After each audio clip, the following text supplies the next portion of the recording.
Shalom, salam satu tubuh Kristus, saudaraku terkasih dalam Tuhan. Shalom Indonesia yang semakin diberkati oleh Tuhan Yesus. Selamat siang menjelang sore untuk saudaraku terkasih dimanapun berada. Saudaraku terkasih dalam Tuhan, dari pagi sampai siang hari ini saya cukup disibukkan dengan olahraga dan juga beres-beres pastori, khususnya lantai 1. Karena beberapa pengerja saya yang kuliah di Sekolah Tinggi Teologi yang ada di asrama, yang biasanya sore jam 4 sudah sampai kembali di pastori untuk pelayanan penuh di akhir pekan, hari ini harus sampai sekitar jam 10 malam karena ada perayaan Natal STT Sekota Batam. Nah, saudaraku terkasih dalam Tuhan, saya melihat teringat dengan cukup banyaknya stok pakaian-pakaian layak pakai yang sudah dikumpulkan oleh jemaat-jemaat terkasih, yang masih bagus-bagus, yang sudah tidak muat, yang sudah memenuhi lemari, yang bisa dibagikan dengan segera untuk saudara-saudara kita yang membutuhkan. Jadi saudaraku terkasih, saya tadi beres-beres, saya kumpulin ada lebih dari 10 box dapat untuk kita bisa persiapkan, untuk kita distribusikan ke saudara-saudara kita yang membutuhkan di komplek-komplek Ruli yang ada di Kota Batam. Nah, waktu saya bersih-bersih, saya juga nyapu.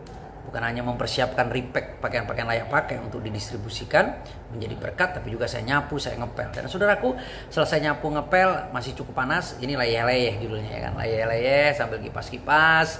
Saya merenung tentang satu bagian firman Tuhan yang memiliki 3 hal hebat yang harus kita renungkan.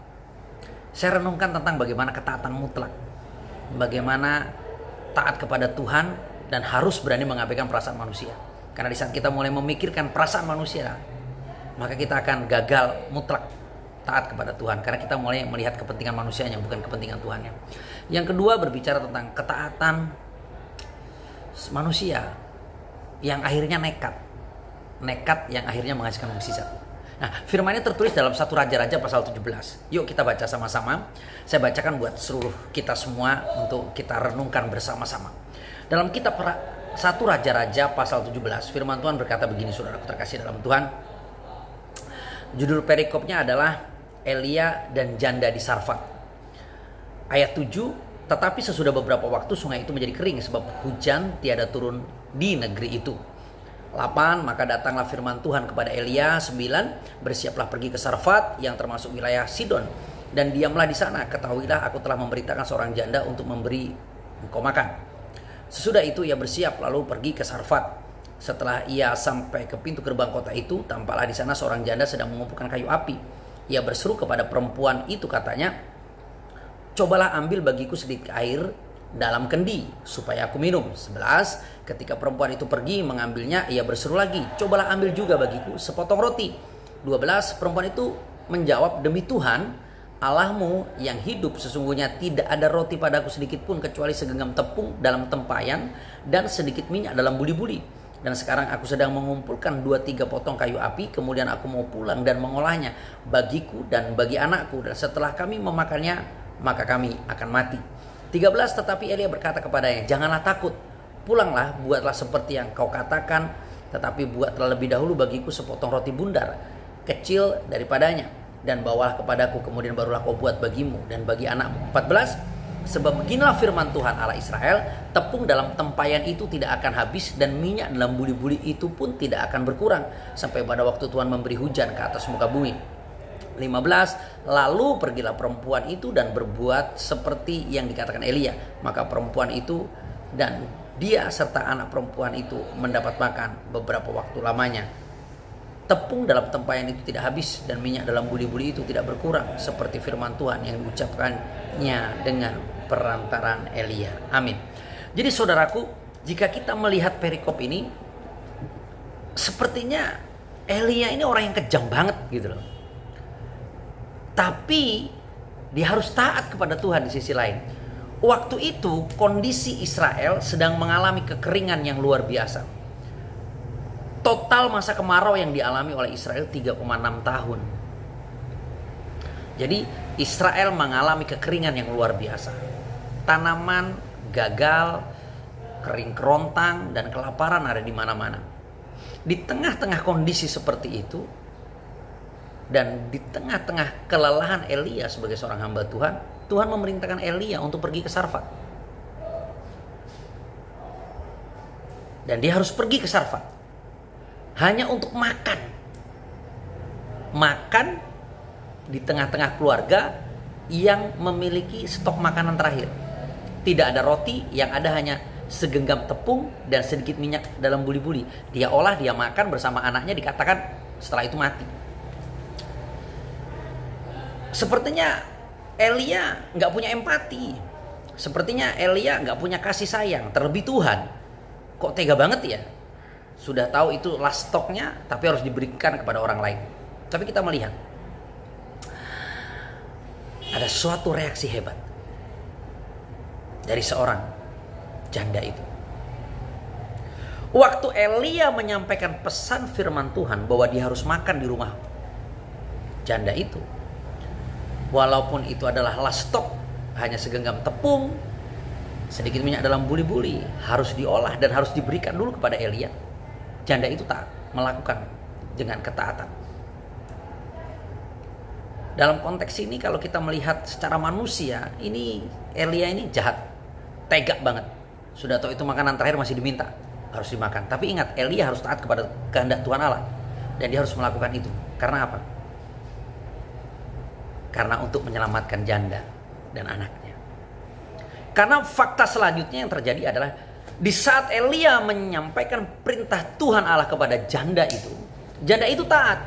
Dia ambil tepung yang tinggal segenggam itu bersama sedikit minyak itu, dia olah menjadi roti bundar. Dan waktu Elia meminta satu buah roti bundar yang kecil, berikan dulu kepadaku, dibuatkannya. Elia ambil, Elia makan dan nikmati. Ketaatan mutlak terjadi dalam diri janda itu. Dia nggak kompromi. Karena dia tahu pesan yang disampaikan adalah pesan daripada Tuhan. Hanya taat. Dan setelah itu yang terjadi adalah kelimpahan. Tepungnya tidak mengalami kehabisan, bahkan mengalami penambahan sampai dengan sekian waktu lamanya, sampai dengan ada hujan turun di negeri itu. Minyaknya tidak habis, bahkan ditambah-tambahkan.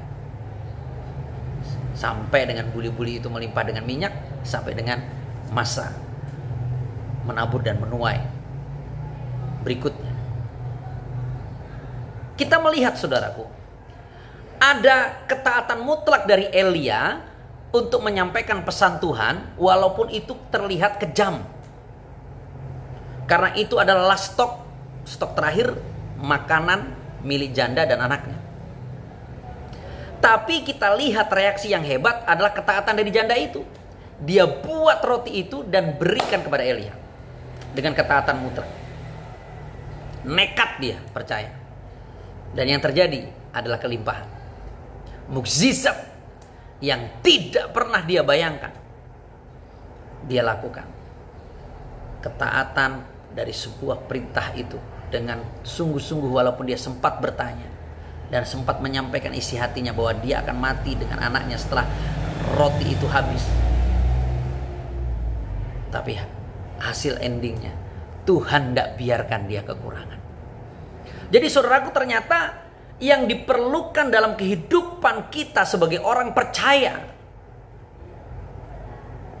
jika kita sungguh-sungguh percaya kepada Tuhan Allah, dan kita sungguh-sungguh berpegang kepada perintah Tuhan Allah kita, dan kita melakukannya dengan ketulusan, dengan ketaatan mutlak, walaupun itu terlihat adalah stok terakhir, walaupun itu terlihat adalah kesempatan terakhir untuk bertahan hidup, dan setelah itu kita akan mati, tapi Tuhan sanggup. Yang sedikit itu yang kita berikan dengan ketaatan, dengan ketulusan, diubah menjadi kelimpahan. Maka saudaraku, kenekatan janda Sarfat ini harus kita tiru dalam kehidupan iman kita. Yuk nekat percaya kepada perintah Tuhan, yuk terus menabur, yuk miliki ketaatan mutlak kepada perintah Tuhan, taat tanpa protes apapun, Sehingga setiap kita akan menuai dari setiap progres. Karena kalau taat yang sudah kita declare di awal perjalanan iman kita, tapi di tengah perjalanan kita akhirnya suka protes, maka protes demi protes itu akan menghambat progres iman kita, dan akhirnya kita tidak akan pernah menuai hasil yang kelimpahan, yang dipenuhi dengan mukjizat yang daripada Tuhan itu. Jadi yuk taat tanpa protes, karena protes menghalangi progres. Amin. Ya, taatmu mutlak, lakukan semuanya karena ketulusan, karena iman dan percaya. Maka yang habis itu, yang last stock itu, yang terakhir itu, Tuhan jadikan benih yang dahsyat, dan akhirnya menjadikan kita menikmati segala kelimpahan. Karena janji Tuhan ya dan amin. Yuk, miliki ketaatan kepada Tuhan, miliki kenekatan untuk terus percaya kepada kehendak Tuhan, dan nikmati mukjizat dan kelimpahan hasil dari ketaatan itu. Ingat, taatlah tanpa protes, karena protes akan menghalang setiap progres. Salam kemenangan, salam satu tubuh Kristus. Saya Reverend Muhammad Paulus Tambunan menyampaikan renungan ini sambil leyeh-leyeh di siang hari, karena suasana cukup panas, dengan hati yang penuh dengan ucapan syukur dan sukacita. Salam satu tubuh Kristus. Shalom.